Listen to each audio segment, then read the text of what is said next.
Namaskar friends, welcome to SGKG Studies and SGKG 2.22 YouTube channel classes. And in this session we are going to discuss very important topic which is called APAR, Annual Performance Appraisal Report, which was earlier known as ACR, Annual Confidential Report. So ऐसा क्या हुआ कि annual confidential report जो ACR होता था उसको बदलना पड़ा और बदल करके एनुअल परफॉर्मेंस अप्राइजल रिपोर्ट अपार करना पड़ा। अपार को इंट्रोड्यूस करने के पीछे की स्टोरी क्या है, रीजन क्या है। पहले जो कॉन्फिडेंशियल रिपोर्ट होता था वो सबको दिखाने का कारण क्या है, इसके भी चर्चा हम इस सेशन में करने वाले हैं। सबसे पहले हम ये समझते हैं कि ACR क्या होता था। पहले जितने भी गवर्नमेंट एम्प्लॉय होते थे उनका साल में एक बार एनुअल कॉन्फिडेंशियल रिपोर्ट सबमिट किया जाता था। एनुअल कॉन्फिडेंशियल रिपोर्ट उनका जो सुपीरियर ऑफिसर जो होते थे वो बनाते थे और उनके जो next to next superior officer होते थे वो फाइनलाइज करते थे और इसको रिकॉर्ड में रख दिया जाता था। जनरली इसको दिखाया नहीं जाता था, ग्रेडिंग साल में एक बार बता दिया जाता था। It was only in shown in the case of adverse comments. ACR तब डिस्क्लोज किया जाता था जब एडवर्स कमेंट है। एडवर्स कमेंट होता था तो उस समय जो एम्प्लॉई हैं, जो अफसर हैं जिनके अगेंस्ट में एडवर्स कमेंट्स बना है, उनको ACR शो किया जाता था, डिस्क्लोज किया जाता था। और सबसे बड़ी बात यह है कि गुड, उस समय क्या होता था, वेरी गुड, एक्सेप्शनल भी होता था। Exceptional, very good, good, poor, inferior, ऐसे होते थे। गुड कमेंट जो होता था उसको as far as promotion is concerned good को एडवर्स माना जाता था। गुड कमेंट को उस समय एडवर्स माना जाता था। तो कुछ ऐसा हुआ कि इस ACR के अगेंस्ट में एक देवदत्त जी हैं, ये सुप्रीम कोर्ट में गए। ACR के अगेंस्ट में देवदत्त जी सुप्रीम कोर्ट में गए और उसके बाद से ACR जो है वो अपार में कन्वर्ट हो गया।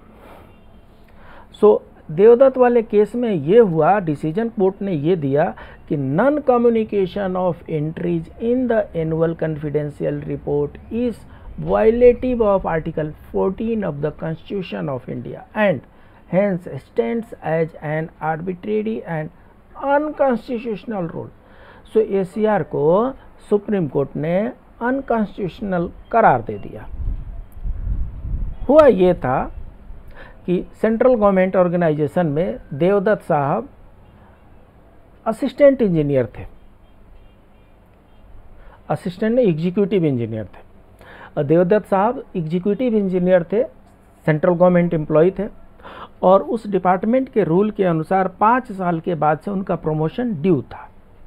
जब 5 साल के बाद से उनका DPC कंस्टिट्यूट हुआ, डिपार्टमेंटल प्रमोशन कमेटी जो बैठी, तो कमेटी ने क्या किया, देवदत्त साहब को प्रमोशन से डिस्क्वालीफाई कर दिया, ये कहते हुए कि इनका पिछला 5 साल का जो रिकॉर्ड है उसमें से 4 तो वेरी गुड है लेकिन एक जो है गुड है और जो गुड है वो एडवर्स है। He is not entitle for the promotion और देवदत्त साहब को प्रमोशन नहीं दिया गया। देवदत्त साहब ने रिप्रेजेंटेशन डाला कि मेरा ACR एडवर्स है, ये मुझे पता ही नहीं। अगर मुझे पता होता कि मेरा ACR एडवर्स है तो मैं उसके अगेंस्ट में रिप्रेजेंटेशन डालता, लेकिन मुझे पता ही नहीं था, डिपार्टमेंट ने नहीं सुना।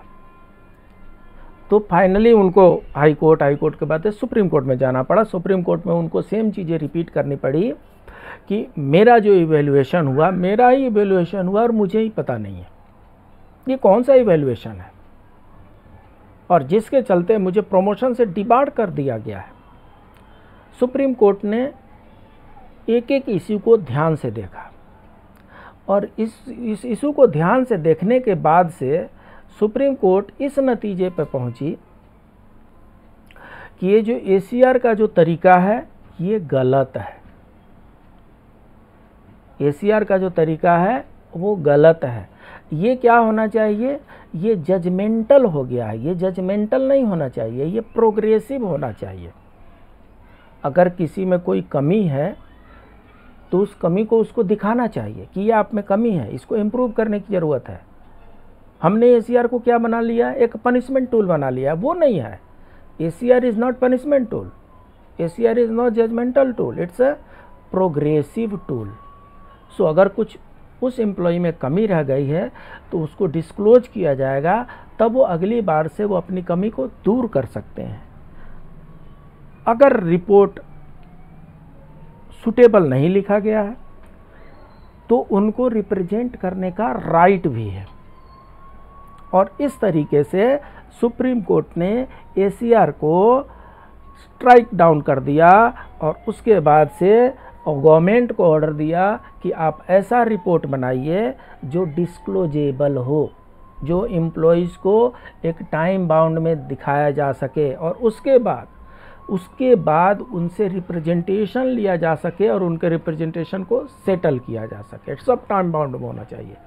और इसको लेकर के गवर्नमेंट ऑफ इंडिया ने अपार को इंट्रोड्यूस किया। ठीक है। सो अपार क्या है? The annual performance appraisal report is an important document. It provides the basic and vital inputs for further development of an officer. The officer reported upon the reporting authority, the reviewing authority and accepting authority। से यहाँ पर 3 authority हो रही हैं। Reporting authority जो immediate superior होते हैं, reviewing authority जो सुपीरियर टू सुपीरियर होते हैं, एंड एक्सेप्टिंग अथॉरिटी जो हेड ऑफ द ऑफिस होते हैं। Should therefore undertake the duty of filling of the form with the high sense of self responsibility. चूँकि इससे कैरियर प्रोग्रेशन जुड़ा हुआ है, इसलिए इस रिपोर्ट को हाई सेंस ऑफ रिस्पॉन्सिबिलिटी से भरना चाहिए। ये आर्बिट्रेरी नहीं होना चाहिए। So the annual performance report जो है, इसमें हम क्या क्या अभी सीखने वाले हैं। अंडरस्टैंडिंग अपार, अपार क्या होता है वो हम सीखेंगे। प्रिपरेशन कैसे करते हैं और मेंटेनेंस इसका कैसे होता है। प्रोफॉर्मा कैलकुलेशन कैसे करते हैं, वेटेज कैसे दिया जाता है, और इसके अदर एस्पेक्ट जो हैं उनको भी हम देखेंगे। सो हम 4 मॉड्यूल में इसको सीख रहे हैं, 1 2 3 4। सो अपार क्या होता है? It summarises whole year's activity. 1 year में हमने हमारी एक्टिविटी जो जिस सर्विसेज के लिए हम डेप्यूट हुए हैं, वो सर्विसेज में हमारी एक्टिविटी कैसी रही, एप्रिसिएबल रही कि नॉन एप्रिसिएबल रही। Help in assessing suitability for growth. जो हमारा परफॉर्मेंस रहा, उस परफॉर्मेंस के बेस पर हमारा आगे ग्रोथ किया जा सकता है, प्रमोशन किया जा सकता है, एमएससीपी दिया जा सकता है। इसके बारे में भी इसमें इसका जो सिग्निफिकेंस है, अपार का सिग्निफिकेंस यहाँ पर भी है। Not a fault finding exercise, most important. यहाँ पर this deviates from ACR. ACR को हमने फॉल्ट फाइंडिंग एक्सरसाइज बना दिया था। हम कमियाँ निकालते थे और कमियाँ उसमें मेंशन कर देते थे, बताते भी नहीं थे। Unless until it is highly objectionable. जब तक बहुत ज़्यादा एडवर्स नहीं होता था हम बताते ही नहीं थे। एडवर्स का मतलब ये होता था कि मैं एग्जांपल दे देता हूँ कि 4 के नीचे मान लीजिए कि एडवर्स होता है। 4 के नीचे अगर देंगे तो एम्प्लॉय को दिखाना पड़ेगा। 4.1 दे देते थे, एम्प्लॉय को दिखा नहीं सकते हैं और एडवर्स तो हो गया, उसको प्रमोशन तो नहीं मिलेगा। सो ये क्या हुआ है? Not a fault finding exercise. ये क्या हुआ? सुप्रीम कोर्ट ने बोला ये जजमेंटल नहीं होना चाहिए, प्रोग्रेसिव होना चाहिए। Help to realise a government servants true potential.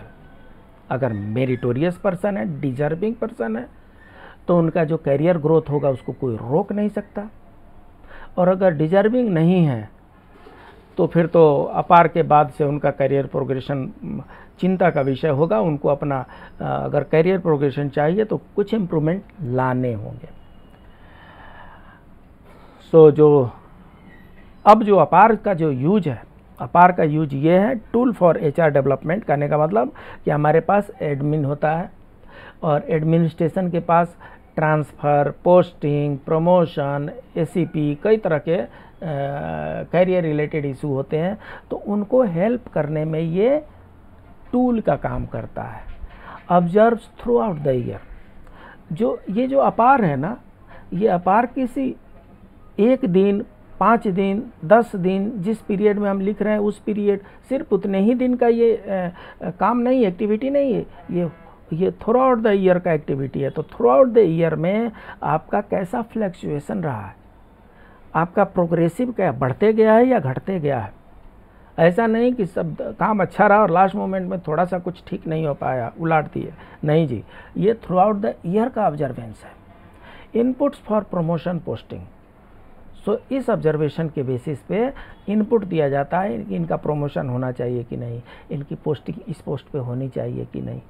Achieve target क्या होता है, अपार में परफॉर्मेंस में कहाँ कमी रह गई, कहाँ इम्प्रूवमेंट के स्कोप है, और ऐसा क्या किया जाए जिससे एम्प्लॉय का इम्प्रूवमेंट हो, क्वालिटी इम्प्रूव हो, उसके बारे में भी चर्चा की जाती है। इससे क्या हो जाता है, ये जो डिपार्टमेंटल, जो ऑर्गेनाइजेशनल टारगेट है उसको अचीव करने में मदद मिलती है। फील रिस्पॉन्सिबिलिटी, ये रिस्पॉन्सिबिलिटी उस एम्प्लॉय की भी है जो ड्यूटी कर रहे हैं और उस सुपीरियर की भी है जो इसको फिलअप कर रहे हैं, चाहे वो रिव्यूइंग ऑफिसर हो चाहे रिपोर्टिंग ऑफिसर हो। सो ACR जो होता था, देखिए इसमें हमने 4 हिस्से में इसको डिफरेंस समझने की कोशिश की है। Vision, grading, confidentiality, appraisal, approach. So जो ACR है, ACR जो होता था विजन उसका जजमेंटल होता था, अपार का डेवलपमेंटल है। ग्रेडिंग जो होती थी नॉन न्यूमेरिकल होती थी, न उसमें नंबरिंग नहीं होती थी, नॉन न्यूमेरिकल होती थी। अपार में न्यूमेरिकल होती है, ये सबको पता है। ACR में कॉन्फिडेंशियलिटी का नॉन डिस्क्लोजेबल एक्सेप्ट एडवर्स कमेंट, जब तक एडवर्स कमेंट ना हो तब तक इसको डिस्क्लोज नहीं किया जाता था, इसको कॉन्फिडेंशियल ही रखा जाता था। अपार में सब कुछ डिस्क्लोज कर दिया जाता है, साहब ने आपके बारे में क्या क्या सोचा है, क्या क्या लिखा है, वो सब कुछ डिस्क्लोज किया जाता है। अप्राइजल अप्रोच क्या है, ये लीनियर है और डिवीज़न है ये। सो इसमें क्या हो गया है, ये एक लाइन से एक सोच में चलेंगे, एक ही सोच में निकलते जाएंगे। इसमें क्या है, 3 पार्ट में डिवाइड कर दिया गया है और उस डिवीज़न के अनुसार अप्राइजल करने में बहुत ही ज़्यादा हेल्प मिलता है, असिस्टेंस मिलती है। So Devdutt versus Union of India में क्या हुआ था, appraisal should be developmental not judgemental. Non communication of comment is arbitrary. Grading comment must be shown, right to representation. हाँ, सो देवदत्त साहब वाले केस में ACR में ये कमियां निकली और तब से गवर्नमेंट ऑफ इंडिया ने ACR से शिफ्ट करके वो अपार में सब कुछ चलाया। अब ACR नहीं होता किसी का, अब अपार होता है, ये डिस्क्लोजेबल है और अगर ऑब्जेक्शन है तो उसमें राइट टू रिप्रेजेंटेशन का राइट भी है। मॉड्यूल 2 में प्रिपरेशन एंड मेंटेनेंस ऑफ अपार। सो ये एक लेट डाउन टाइम फ्रेम है ईयरली बेसिस पे। लेट डाउन टाइम फ्रेम में क्या होता है, जो उसका कॉन्फिडेंशियल डिपार्टमेंट अब नहीं कहेंगे, जो अपार डिपार्टमेंट है, अपार डिपार्टमेंट में का क्या जो स्टाफ है उनकी ड्यूटी है कि कौन से एम्प्लॉय के कौन रिपोर्टिंग अफसर होंगे, कौन रिव्यू अफसर होंगे, इसको वो क्या करेंगे 15 मई तक कंप्लीट कर लेंगे ऑनलाइन जनरेशन में। ये कंप्लीट करके और ऑनलाइन जनरेशन अपार फॉर्म को ऑनलाइन जनरेट कर दिया जाएगा 15 मई तक। आप सबको पता है अपार अभी ऑनलाइन चल रहा है, सो अपार जो ऑनलाइन है 15 मई तक इसको जनरेट कर देना, और जनरेट करने के बाद से क्या है, जनरेट करने के बाद से it will be send to reporting officer login. हाँ, ये जो कॉन्फिडेंशियल सेल बोलिए, अपार सेल बोलिए, अपार सेल से 15 मई के बाद कभी भी 15 मई और 15th में ऑन 15th में it should go to reporting officer login. Reporting officer has to complete it before 15th June. 15 जून से पहले रिपोर्टिंग ऑफिसर को ये अप्राइजल कर देना है। उसके बाद से it will shift to reviewing officer, submission of reporting officer to reviewing officer. Reviewing officer क्या करेंगे, 15 जुलाई तक इसको कंप्लीट करेंगे। सो देखिए कैसे 15 मई, 15 जून, 15 जुलाई, एकदम लाइन से है, इसमें भूलने वाली चीज़ नहीं है। एमसीक्यू में क्वेश्चन बनते हैं और इसको भूलने की शायद ज़रूरत नहीं पड़ेगी, नौबत नहीं आएगी, क्योंकि जो फॉर्म जनरेट होता है 15 मई तक होता है। 1 मंथ तक टाइम मिलता है रिपोर्टिंग ऑफिसर का, 1 मंथ तक टाइम मिलता है रिव्यूइंग ऑफिसर का। उसके बाद से एक्सेप्टिंग अथॉरिटी के पास ये 31 जुलाई तक भेज देना है। ठीक है साहब। उसके बाद से appraisal bye accepting authority, accepting authority जो है 15 अगस्त तक इसको कर लेंगे। उसके बाद से communication of APAR to the report to the officer report upon, जिसका अपार है उनको 31 अगस्त से पहले कम्युनिकेट कर दिया जाएगा। सो जो 15 मई को ये शुरू हुआ वो 31 अगस्त को कंप्लीट, 31 अगस्त तक वो जो कंप्लीटेड अपार है वो जो एम्प्लॉय जिनका ये रिपोर्ट हुआ था उनके पास उनके लॉगिन में चला गया। अब वहाँ पर चले जाने के बाद से वो अपना व्यू कर सकते हैं कि मेरे साहब ने मुझे क्या अपार में मार्क्स दिया है, क्या ग्रेडिंग दिया है, कितने मार्क्स दिए हैं, क्या अच्छाई लिखा है, क्या खराबी लिखा है, क्या इम्प्रूवमेंट के स्कोप है, क्या उन्होंने सही जज किया है, क्या उन्होंने सही जज नहीं किया है। अगर लगता है कि उन्होंने सही जज नहीं किया है तो 15 दिन का टाइम दिया जाता है उनको रिप्रेजेंटेशन देने के लिए। 15 दिन का टाइम दिया जाता है उनको कि आप अपनी बातों को रिप्रेजेंट कर सकते हैं, और 15 दिन का टाइम 15 सितंबर तक ही है, व्हिचएवर इज अर्लियर। सो 15 दिन का टाइम मतलब 15 सितंबर तक वो अपना रिप्रेजेंटेशन दे सकते हैं। अगर रिप्रेजेंटेशन दिए हैं तो उसको completing the process relating to representation submitted by the official, इसको 15 दिन में इसको कंप्लीट किया जाएगा। 15 दिन को रिप्रेजेंटेशन देने के लिए टाइम दिया गया और 15 दिन में इसको इनका रिप्रेजेंटेशन जो है उसको सॉल्व किया जाएगा। और इसके बाद से end of the entire process on 30 सितंबर, समाप्त। 15 मई से शुरू हुआ और 30 सितंबर को आपका अप्राइजल रिपोर्ट जो है उसका प्रोसेस कंप्लीट हो गया। तो ये जो है लेट डाउन टाइम लिमिट है अभी ऑनलाइन स्पैरो में।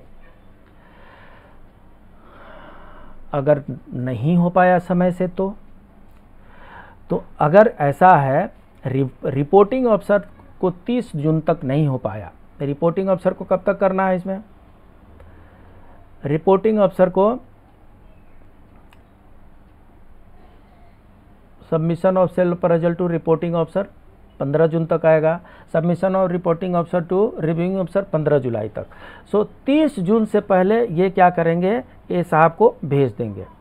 अगर 30 जून से पहले नहीं भेजते हैं तो reporting officer shall forfeit the right to enter remarks. अगर 30 जून से पहले ये नहीं फिलअप किए तो इनका राइट खत्म। अगर रिव्यू अफसर ने 31 जुलाई तक नहीं किया तो रिव्यू अफसर का भी पावर फॉरफिट। और अगर दोनों ने नहीं इनिशिएट किया तो उसका रीजन मेंशन करना होगा। If both have forfeited their rights the report with self appraisal will be placed in A dossier. अगर दोनों से गलती हो गई, दोनों मिस कर गए तो सेल्फ अप्राइजल जो है वो डोजियर में लगा दिया जाएगा। head of department may direct to call for an explanation for not performing a public duty which may result in a written warning. So written warning तक दिया जा सकता है अगर timely submission नहीं हुआ तो. While discussing the differences between APAR and ACR, one of the crucial factor we saw was the numerical grading. Let us know what it means. All columns should be filled with due care and attention. Shall be filled on a scale of 1 to 10. Lowest, 1 lowest and 10 highest. 1 to 2, 9 to 10 rare. So क्या है, ACR में जो होता था वो numerical की value नहीं थी, नहीं दिए जाते थे. अपार में जितने हमारी ग्रेडिंग है उसको न्यूमेरिकल में डाल दिए गए हैं. 1 से 10 मार्क्स दिया गया है हर कैटेगरी के लिए, हर ट्रेट के लिए, हर बिहेवियर के लिए, हर पैटर्न के लिए, हर एटीट्यूड के लिए 10 मार्क्स दिए गए हैं. 1 मार्क्स लोवेस्ट है, 0 नहीं है इसमें. 1 लोवेस्ट है और 10 हाईएस्ट है. 1 और 2 रेयरेस्ट है और 9 एंड 10 रेयर है. 9 एंड 10 किसी किसी को मिलेगा और 1 और 2 शायद ही किसी को मिले. बट 9 to 10 मिलने के चांसेस आजकल बढ़ गए हैं, डिपेंड्स अपॉन द रिपोर्टिंग अफसर एंड रिव्यू अफसर. अगर रिपोर्टिंग अफसर और रिव्यू अफसर अच्छा है तो आपको 9 से 10 मार्क्स दे सकते हैं. ग्रेडिंग बेंचमार्क ये है कि इसी के बेसिस पर ही आजकल एमएससीपी और प्रमोशन हो रहे हैं. एलडीसी भी जो डिसाइड किया जा रहा है, गवर्नमेंट ने अभी नया सर्कुलर इशू किया है डीओपीटी ने, जिसमें जो डिपार्टमेंटल प्रमोशन होंगे, जो एलडीसी होंगे, लिमिटेड डिपार्टमेंटल कॉम्पिटिटिव एग्जामिनेशन जो होंगे, उनमें अपार का मार्क्स का इवेल्युएशन जो होगा, अगर किसी को 10 मिला है तो मल्टीप्लाइड बाई 10, 100 हो गया. अगर किसी को 7777 मिला है तो 7 into 10 70 हुआ. तो इस मार्क्स का बहुत ज़्यादा फर्क पड़ने वाला है. Third module proforma and calculation of weightage average grading. So grading, 3 तरह की ग्रेडिंग इसमें की गई है. 3 क्लासिफिकेशन किए गए हैं: quality of work output, personal attributes and functional competence. 3 तरीके से असेसमेंट किया जाएगा. वर्क आउटपुट का क्वालिटी क्या रहा, 1 ईयर में आपका जो वर्क आउटपुट रहा उसकी क्वालिटी कैसी थी. पर्सनल एट्रीब्यूट्स कैसे हैं, कहीं रोते रोते तो काम नहीं करते हैं, हंस के काम करते हैं. पर्सनल एट्रीब्यूट्स के बारे में भी मार्क्स है. फंक्शनल कंपेटेंस, जो काम आप कर रहे हैं उसमें आपकी कितनी पकड़ है. तो इस तरीके से 3 कैटेगरी में बांटा गया है. वर्क आउटपुट को जो है ये फर्दर डिवाइड किया गया है: accomplishment of planned work, quality output, analytical ability, accomplishment of exceptional work. So इस तरीके से ये 1 2 3 4 भाग में बांटा गया है. हर भाग का 10 मार्क्स है. इसमें सबका 10 मार्क है. रिपोर्टिंग अफसर 10 में से जितना मार्क्स देंगे, उसके बाद से रिव्यू अफसर 10 में से जितना मार्क्स देंगे, और उसके बाद से एक्सेप्टिंग अफसर का नंबर आता है. इसका वेटेज 40% है. इसमें जितना भी आएगा एवरेज, जो भी इसका एवरेज आएगा, अगर ये सब में 9999 मिलता है तो यहाँ पर 9 एवरेज आ गया. तो 9 का ये 40% अगर करेंगे तो 9 चौका 36, 3.6 इसका हो जाएगा. इसका वेटेज जो हो जाएगा 3.6 हो जाएगा, क्योंकि 40% इसका वेटेज है. पर्सनल एट्रीब्यूट्स, पर्सनल एट्रीब्यूट्स में इसमें एटीट्यूड आपका वर्क के प्रति कैसा है, सेंस ऑफ रिस्पॉन्सिबिलिटी आपकी कैसी है, आपकी डिसिप्लिन कैसी है, आपका कम्युनिकेशन स्किल कैसा है, लीडरशिप क्वालिटी कैसी है. सो ये पर्सनल ट्रेट है, पर्सनल बिहेवियर है, पर्सनल एट्रीब्यूट्स है. और इसका जो है, इसमें भी 10 मार्क्स के ये पांचों हैं, और इसमें 30% इसका वेटेज मिलता है. असेसमेंट ऑफ फंक्शनल कंपेटेंस, अब इसमें क्या है, नॉलेज ऑफ रूल रेगुलेशन, इसमें 5 कैटेगरी हो गई.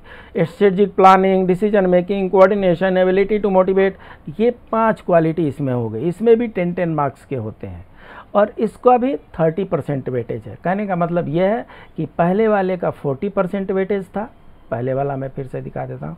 ये क्वालिटी ऑफ वर्क आउटपुट 40%, 30%, 30%, सो 30, 30, 60 और 40, 100, ये यहाँ का कैलकुलेशन है। 40%, 30%, 30%।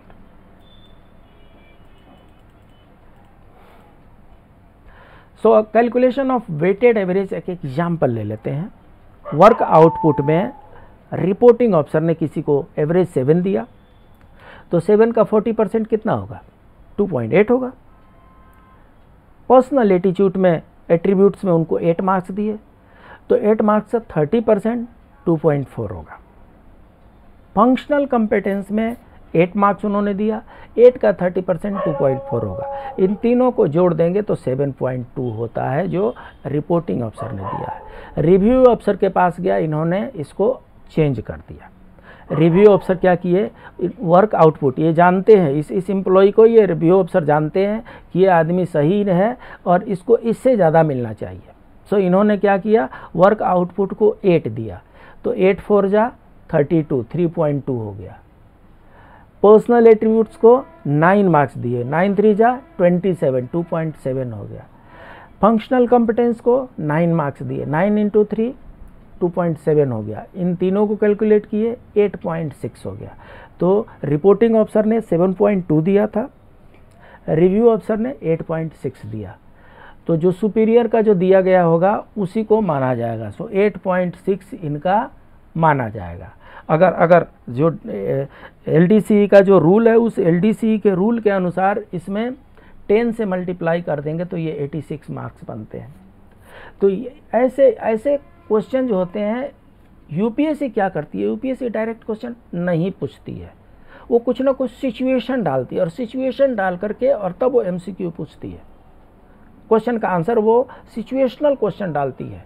इसलिए आपको ये सिंपल कैलकुलेशन तो आ ही जानी चाहिए। एक बार फिर से प्रैक्टिस कर लीजिएगा, पेपर पेन से आ जाएगा, ये बोलने वाली चीज़ नहीं है। सो ये असेसमेंट ओवरऑल हो गया। सो इसमें क्या हो गया? हाईली स्ट्रक्चर्ड एंड ऑब्जेक्टिव है। The only place to write about the rate is box in pen picture. यहाँ पर आप सिर्फ मार्किंग लिख सकते हैं, यहाँ पर आप कुछ अपने तरफ से अल्फ़ाबेटिक्स में नहीं लिख सकते, सिर्फ न्यूमेरिकल लिख सकते हैं 1 से लेकर के 10 तक। मॉड्यूल 4 में अदर एस्पेक्ट्स ऑफ अपार। सो क्या होता है? रिव्यूइंग अफसर होता है, रिव्यू जो कॉपी ऑफ अपार ऑफ टू रेटी होता है, वहाँ से क्या होता है? रिव्यू अफसर बनाते हैं। रिव्यू अफसर के पास से